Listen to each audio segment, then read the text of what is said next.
Bismillahirrahmanirrahim. Assalamualaikum warahmatullahi wabarakatuh. Selamat pagi jiwa-jiwa yang menghasrati penderitaan. King, monitor.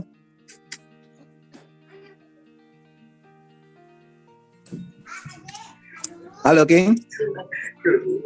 Halo. Halo. Sekarang. Gimana kabar pagi ini? Pagi ini alhamdulillah udah sarapan, udah suntik. Masih pakai suntik? Masih Master. Lemas nggak suntik. Loh kan. Buktinya lek nang mangan nang jopo ya enggak lemes deh. Ini kamu perlu ikut pelajaran pagi ini di kantor biar nggak suntik kayak. Iya Kamu perlu belajar teori kimia atom gitu ya. Padahal kan udah 500 nih Master ya, masih lemes ya. Nah, itu paradigmanya harus dikuatin itu. Biar nggak fokus kepada hal-hal yang sifatnya kasuistik. Belum. Pokoknya saya belajar deh. Ya ini kalau nggak belajar paradigma itu susah, harus kasus-kasus aja gitu. Masuk angin cari koin, terus lemas nyari insulin. Ya itu namanya berpikirnya kasuistik. Ya berpikirnya kasuistik itu sampai kiamat nggak selesai itu. Kalau berpikir kasuistik. Tapi kalau berpikirnya paradigmatik, kayak gini. Ini ada peserta MTLOC ke kantor membahas peta kesadaran dari teori evolusi atom ya Bu ya. Atom, jadi sini pas semua gitu. Nah kalau King kan langsung di Thomson, lemas suntik, lemas suntik, lemas suntik gitu ya. Itu dimensi ketiga. Yang dipakai ilmunya dimensi keempat. Tapi yang ilmui bukan King.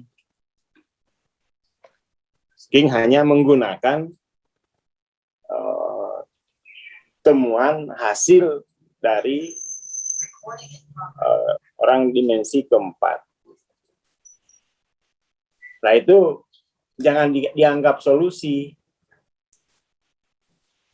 Jadi hanya menggunakan, tidak mengilmui. Ya kan, persoalannya kan di situ. Hanya menggunakan tapi tidak mengilmui.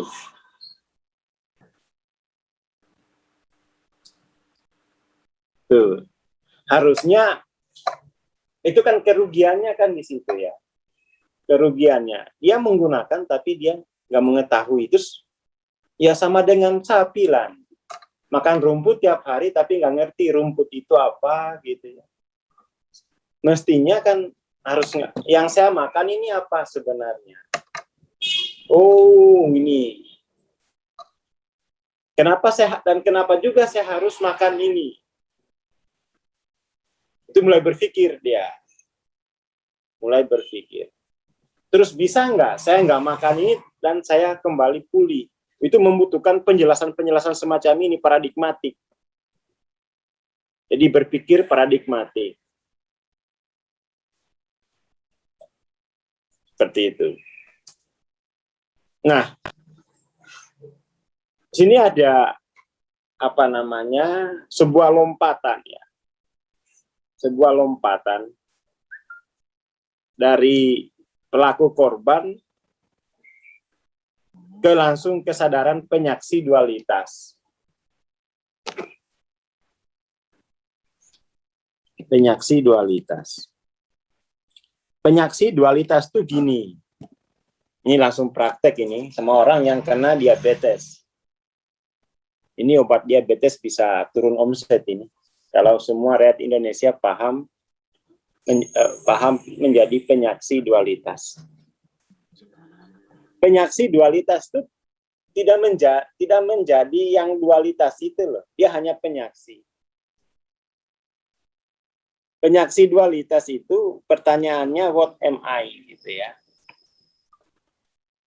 Jadi dalam rasa lemas itu, dalam kelemasan itu bertanya, bukan langsung buka insulin, bertanya dulu.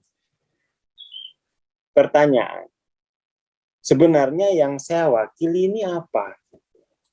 Saya mewakili apa? Artinya pertanyaan itu untuk menerobos dualitas akhiri gitu. Saya ini sebenarnya materi atau spirit gitu. Yang hidup ini aslinya ini materi atau spirit, itu harus selesai dulu jawabannya. Dan jawabannya harus benar, jangan setengah spirit, setengah materi. Itu nggak jadi itu. Saya ini aslinya apa? Spirit, spiritual being atau human being gitu kan. Kalau human being ya udah benar makan obat. Kalau spiritual being makannya cahaya, nggak makan obat. Walaupun dalam obat itu juga ada cahaya, tapi dosisnya sudah terbatas. Itu kan apa cahaya itu yang menempati apa ya? Komposisi tertentu, orbitnya tertentu itu, makanya terbatas. Itu pertanyaannya itu dulu. Kalau misalnya saya ini cahaya, lu harusnya itu kan bisa jadi apa saja. Bisa ya jadi obat, bisa jadi racun. Ya kan? Itu pertanyaan kuantum. Jadi King perlu paradigma kuantum. Dan kuantum itu bukan merekompor ya. Maksudnya itu ini paradigma fisika gitu. Kalau merekompor ya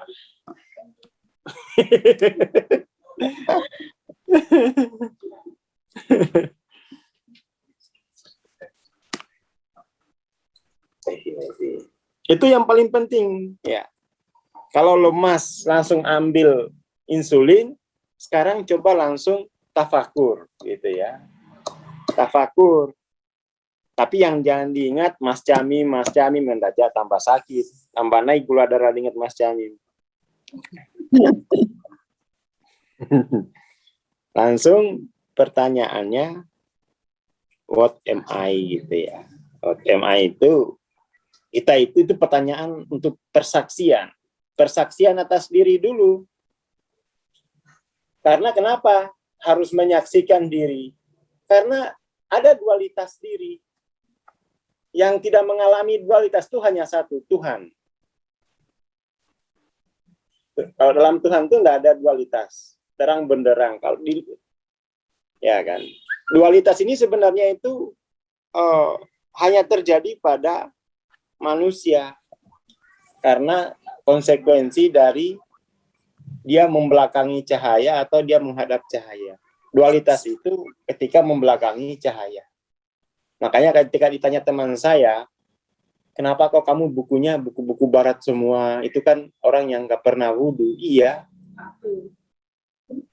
Jadi saya tahu dualitasnya itu. Ketika saya membelakangi cahaya, saya nggak usah alami, sudah dialami mereka. Tinggal tunjuk. Saya nggak perlu ngalamin. Tapi kalau yang belum tahu dualitas, dia coba-coba, kayaknya nggak enak nih menghadap cahaya terus. Main membelakangi cahaya, udah main 40 tahun lupa balik. Kenapa? Lupa balik. Ya itu kalau nggak baca buku-buku yang nggak pernah wudhu. Jadi sebenarnya justru penting membaca buku-buku dualitas itu biar kita kemudian nggak punya keinginan ke sana. Ya kan?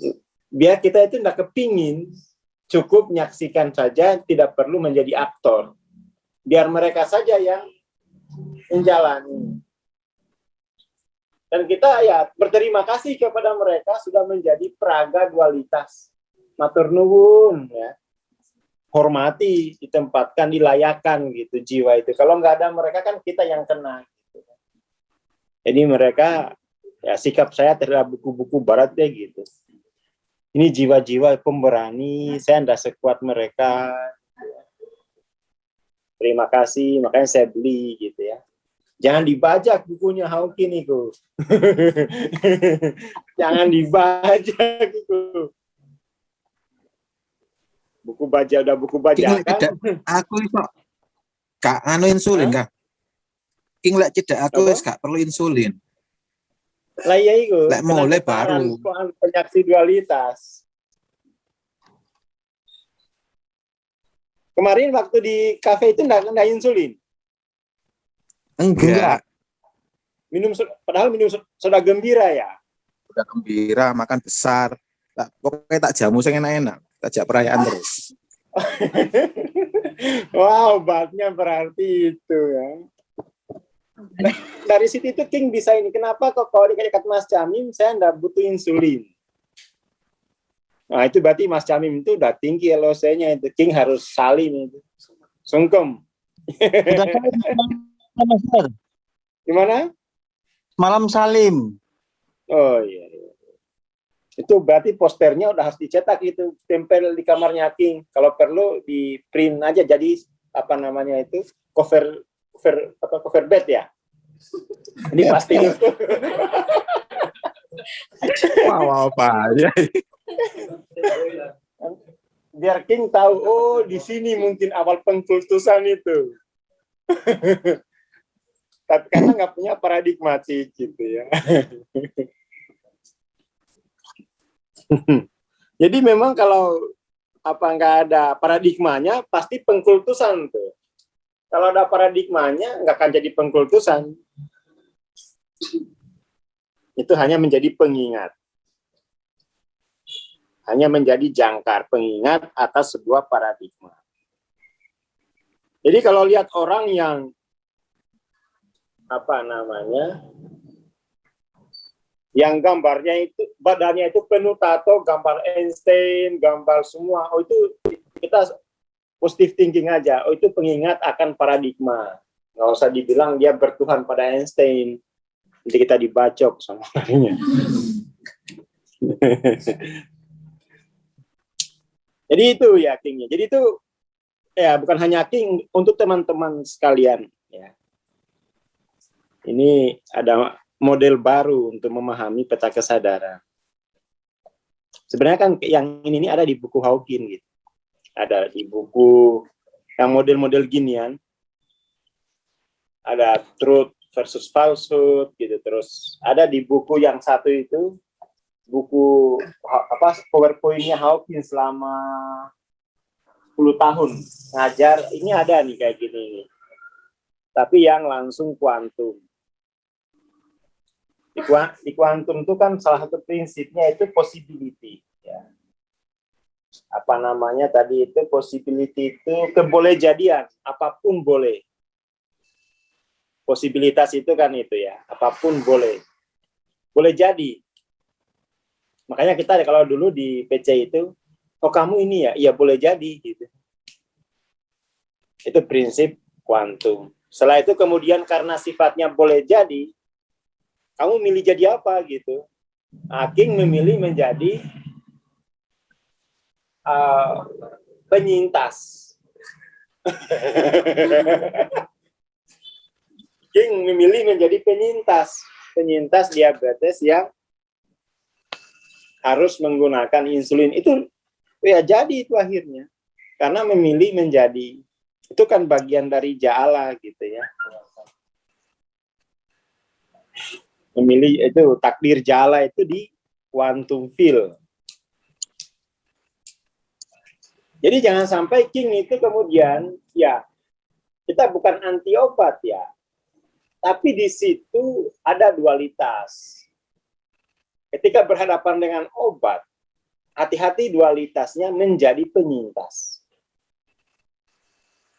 Ya, kalau menjadi penyintas pasti ketergantungan selamanya itu. Karena dia sudah menjadi penyintas. Harusnya menjadi pengingat saja. Oh, kalau saya tidak menghadap cahaya akan jadi penyintas selamanya. Dan inilah yang akan menemani saya gitu ya. Jadi bukan permusuhan, tapi itu ya, oh, ada keinsafan. Tuh, apa namanya ini ya, pagi ini segar ya, ada kayak bahasa baru untuk menjelaskan kesadaran. Gitu, King. Ya, Bang. Dan ini memang,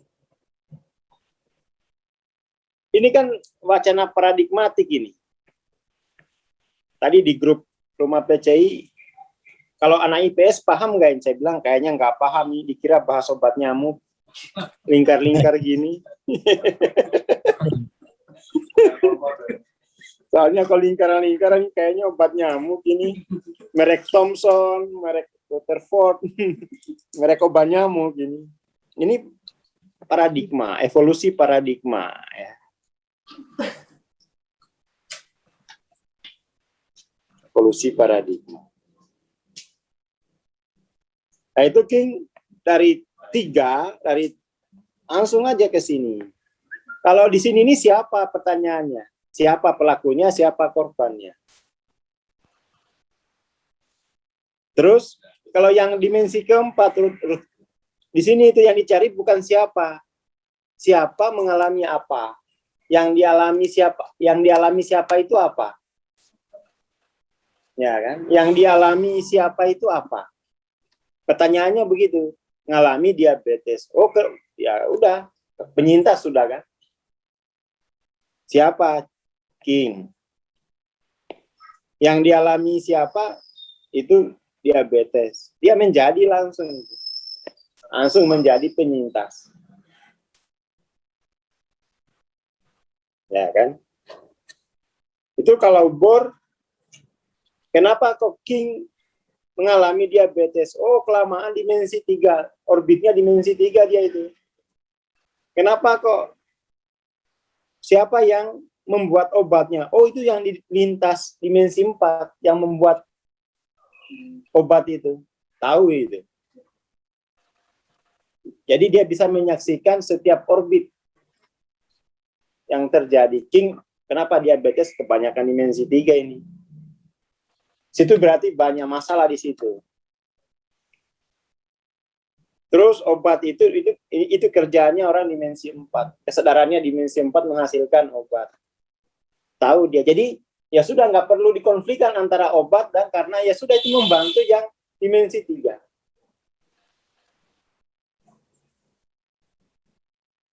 Selain membantu juga memenjarakan. Itu kritiknya. Yang bisa ngomong selain membantu, bisa memenjarakan itu minimal dimensi 5. Karena dia tahu. Bagi dimensi 4, menjarakan gimana? Dia belum tahu penjaranya di mana. Bahwa pada obat itu ada penjara dualitas.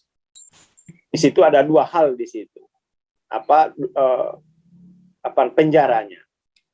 Penjara, kalau di Quran tuh Al-Falak dan An-Nasnya di situ kena dia.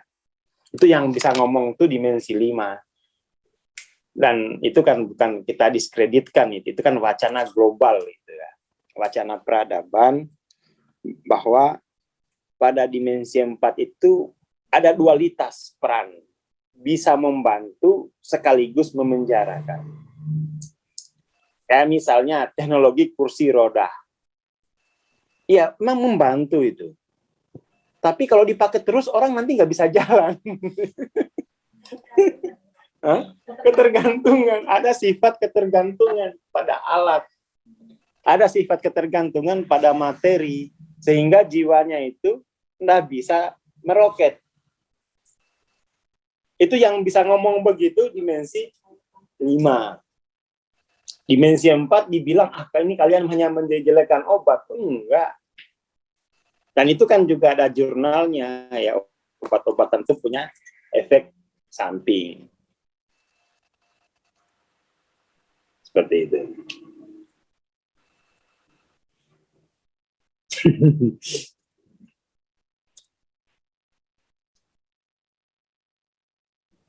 Seperti itu.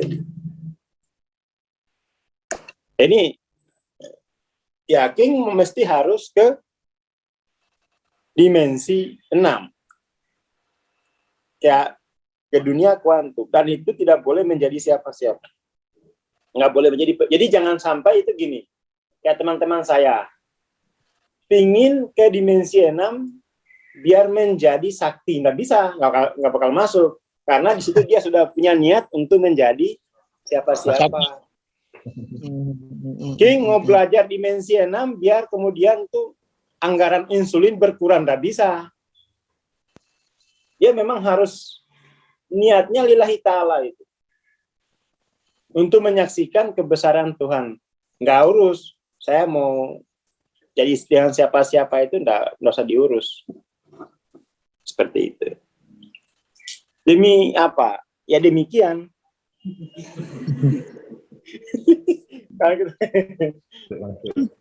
Ya demikian aja gitu kan. Jadi King akhirnya itu berhadapan dengan prinsip kuantum. Kebolehjadian gitu ya.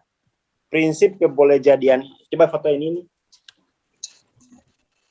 Ini ada di buku Hawking, Book of Slide. Dalam prinsip kebolehjadian itu mau jadi apa pertanyaannya? Choice and intention. Mau ke neraka boleh, mau ke surga boleh. Itu ada tuh. Ada choice dan intention. Harus merdeka di situ. Makanya pertanyaannya what am I, bukan who am I. Kalau who am I sudah jadi pelaku korban atau pengamat.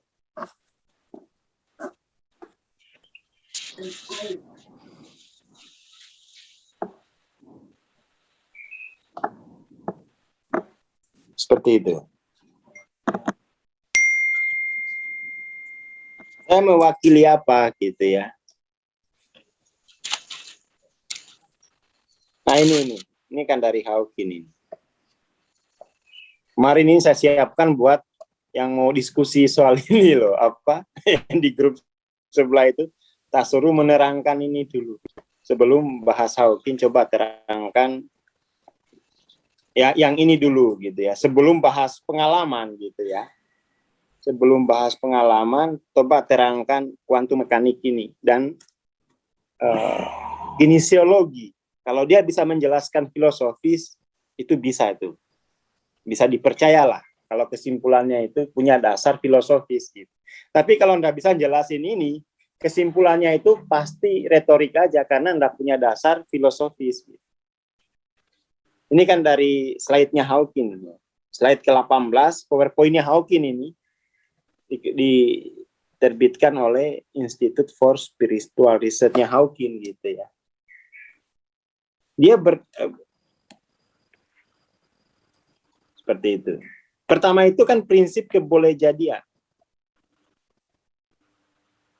Boleh sebagai energi, bisa sebagai materi. Itu kan prinsip kebolehjadian. Boleh sebagai spirit, boleh sebagai materi, sebagai spiritual being atau sebagai human being itu boleh di situ boleh. Situlah kemudian tuh kan di sini prinsip dualitas. Sini dulu dualitas. Prinsip dualitas. Lalu kemudian masuk ke nomor 2. Di alam kebolehjadian itu, posibilitas itu, orang mau menjadi apa itu tergantung pilihan dan niat. Choice and intention. Manapun yang dipilih, itu akan jadi. Setelah itu kemudian pilihan dan niat itu akan menjadi thought field di alam mental dan menjadi perilaku kimiawi di alam fisik. Makanya bisa mempengaruhi otot, itu kan di sini. ya kan? Kalau kemudian akhirnya menjadi realitas yang dialami gitu ya, yang merupakan sequence. Ini kalau nomor 5 ini ayatnya itu kalau Rabbi Rohli Sadri itu, ini ayatnya ini, Henry Stapp. Kemarin tuh rencananya kalau diskusi sama yang grup sebelah itu tak ajak ngopi-ngopi ini dulu. Nggak usah bahas dulu nature of consciousness, paradigma besarnya dulu, grand teorinya dulu.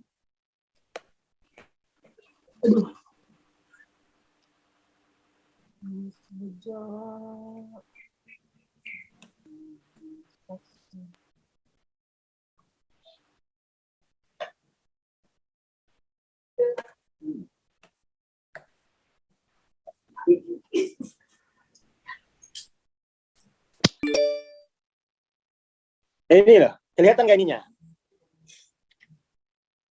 Jadi kalau baca buku Hawking itu nggak mapan di sini, itu nggak ada gunanya penjelasannya. Karena nggak bisa dikonfirmasi dalam sistemnya gitu. Dia nggak bisa bedain sistem apa Thomson, Rutherford, Bohr, kuantum itu nggak bisa, dia hanya ngutip-ngutip terus sistemnya nggak jelas gitu. Akhirnya ketika kita ngomongin hal yang masih sebenarnya satu dimensi, satu sistem, dia bisa salahkan tuh. Padahal itu masih dalam sistem yang sama, hanya kita ganti bahasa. Ibarat lampu itu hanya ganti kacanya, satu diwarnai, satu enggak. Saya nggak mau lampu ini, lah kan cahayanya sama. Karena nggak paham sistem gitu. Yang begitu itu nggak boleh ngajar. Dia mesti tahapannya itu harus belajar dulu. Jadi nggak moro-moro buku Hawking itu langsung dikutip, oh, ini yang benar. Loh ya apa? Dia harus paham paradigma dulu.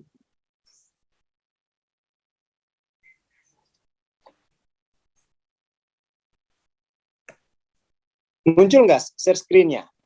Muncul. Muncul, Bang. Jadi Ya, ini nggak ada ceritanya ini, baca buku auto mastering, Kang ya? Hah? Nggak ada ceritanya baca buku auto mastering. Harus ada gurunya yang menjelaskan sistemnya itu. Lompatan-lompatannya itu kan nggak bisa.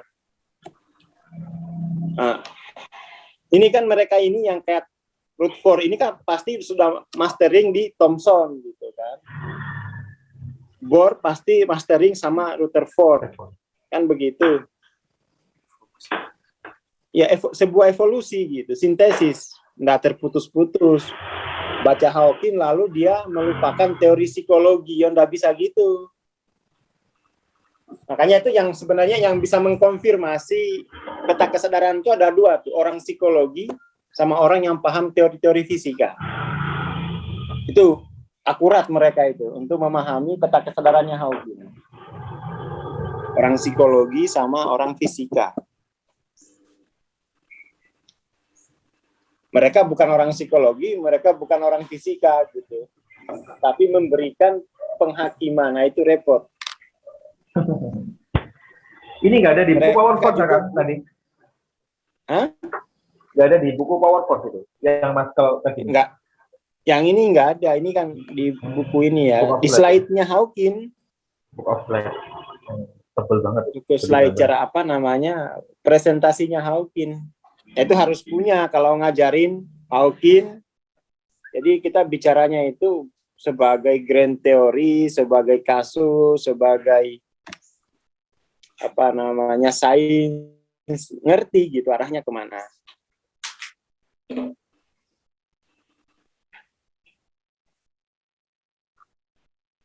Seperti itu. Ini orang harusnya itu memang orang fisika. Ini lebih cepat belajar peta kesadaran. Harusnya cepat. Orang fisik, orang sains lah. Orang sains tuh cepat kok. Teman-teman saya yang dokter sains tuh langsung, oh ini yang kami selama ini bingung di mana terapannya. Terapannya pada diri sendiri kalau teori-teori besar itu. Itu kan sebuah tingkat kesadaran ini. Yang ditemukan di alam, di fisika gitu ya. Seperti itu. Jadi sebenarnya materi dan makanya kan kita definisikan materi itu aspek spirit yang indrawi. Bukan hal yang berbeda gitu. Bukan hal yang berbeda.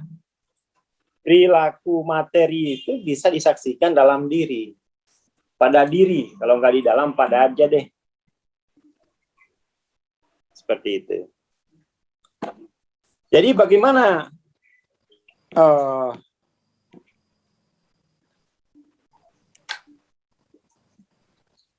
apa namanya?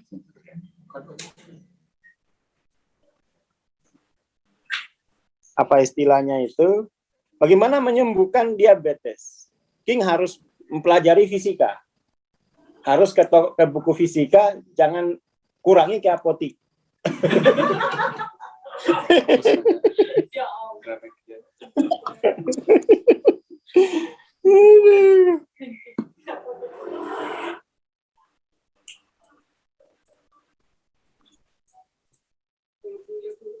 Jadi gitu ya. Makanya kemudian tuh kan realitas kuantum biar kemudian tuh bisa dialami oleh yang dimensi 3, ya dikasih prinsip non dual. Biar dia bisa ngalamin walaupun belum menjadi, tapi dia dengan bantuan prinsip itu dia bisa mengalami pengalaman kuantum. Guru itu kan mestinya harusnya membangun prinsip-prinsip biar kemudian tuh bagaimana dimensi 3 bisa mengalami dimensi 6. Itu kan prinsip yang membantu. Dimensi 4 bisa mengalami itu prinsip. Dimensi 5 bisa itu prinsip semua, itu sudah prinsip. Jadi harus kita mengajarkan peta kesadaran itu ya harus bikin prinsip. Prinsipnya bagaimana untuk sebuah lompatan itu. Dari 3 ke 6, apa prinsipnya? Nah, itu kan harus diajarkan itu. Nggak bisa sama-sama dimensi 3, ayo kita ke dimensi 6, naik pelangi, duduk di awan, ya nggak bisa gitu. Karena ya duduk di awan gitu ya. Nggak bisa. Ada prinsip yang harus dioperasionalkan.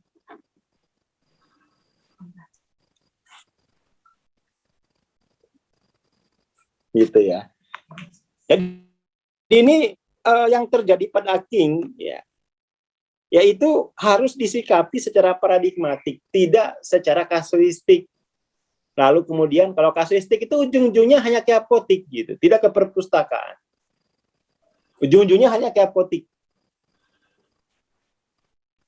Ya ke apotik boleh seminggu sekali, perpustakaannya 29 hari gitu. Sambil bawa insulin di perpustakaan, jaga-jaga. Jangan tiap hari ke apotik, ke perpustakaan, enggak. Lah itu enggak akan selesai. Jadi sakit itu panggilan spiritual untuk kembali mempelajari diri sebelum mempelajari ketuhanan gitu ya. Itu yakin ya? Siap, Bang. Kok nangis? Penyu nih, Bang. Ah? Bisa Amir. Ya kapan ke Semarang pertanyaannya? Cepatnya, Bang. Nah itu secepatnya itu boleh jadi, itu harus pilih kapan. Kapan, Bang? Hah? Jadi kalau secepatnya itu masih prinsip kuantum, itu boleh jadian secepatnya itu. Itu harus naik ke level ke nomor 2. Pilih dan niatkan gitu ya. Jangan kalau tadi itu secepatnya jawaban nomor 1. Prinsip ke boleh jadian.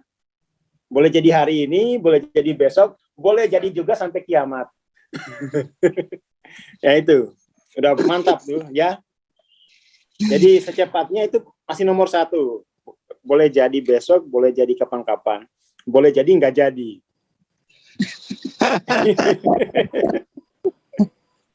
Lalu kemudian tuh Boleh.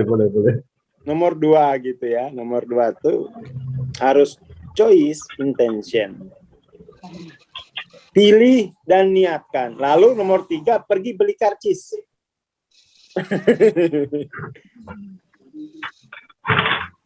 Lalu kemudian tuh kalau sudah beli karcis, sudah proses fisik, proses mentalnya, udah jadi itu nanti kemudian tuh akan menjadi experiential reality, menjadi pengalaman apa namanya itu bukan hanya pengalaman mental ya, tapi sudah menjadi ya experiential apa realisasinya gitu, terrealisasi seperti itu. Itu King ketika ke sini langsung langsung tahu tahapan Schrödinger, Heisenberg, Dirac, von Neumann, Henry Stapp langsung profesor pokoknya. Tapi kalau jawabannya boleh jadi belum tuntas. Gitu King ya. Iya, Bang. Oke, pagi ini ya CV-nya ya agak-agak ya sebenarnya mudah, agak-agak formal, tapi menunjukkan bahwa oh selama ini kita berpikirnya itu kasuistik, tidak paradigma. Itu kemudian problem paradigma itu dibahas oleh Albert Einstein gitu ya. Albert Einstein itu kan merevolusi paradigma Newtonian ke paradigma apa, kalau Newtonian itu kan fix ya, fix banget. Ke paradigma Einstein itu di relatif. Relatif itu kan sudah boleh jadi itu, sudah mulai ada boleh jadinya relatif. Berarti pemikirannya sudah setingkat Einstein ini. Siapa? King, bisa jadi. Kalau sampai di Semarang, kalau baru mubeng-mubeng itu masih belum.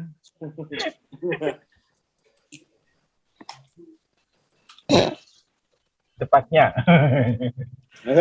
Loh itu boleh Pakai jadi. relativitas. Ya. Siap. Ya maksudnya apa siap-siap itu? Boleh jadi kan? Halo Semarang. Boleh. Biar turun ke Heisenberg. Paling lama 2 bulan lagi. Misalnya gitu. Udah ada choice and intention.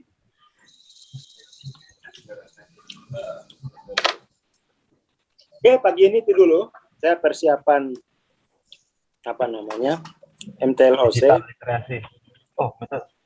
Ya. Iya, hari ini padat ya. Terima kasih. Selamat pagi. Assalamualaikum warahmatullahi wabarakatuh. Waalaikumsalam. Terima kasih Bang Aswad. Terima kasih King. Dan jangan ini ya. Thank you Jangan semuanya. betah-betah lah di dimensi ketiga. Dimensi 5 iki asli. Jadi palsu terus berarti ya selama ini ya. Iya. Ini itu palsu. Oke, kita bertemu di kesempatan selanjutnya. Assalamualaikum warahmatullahi wabarakatuh.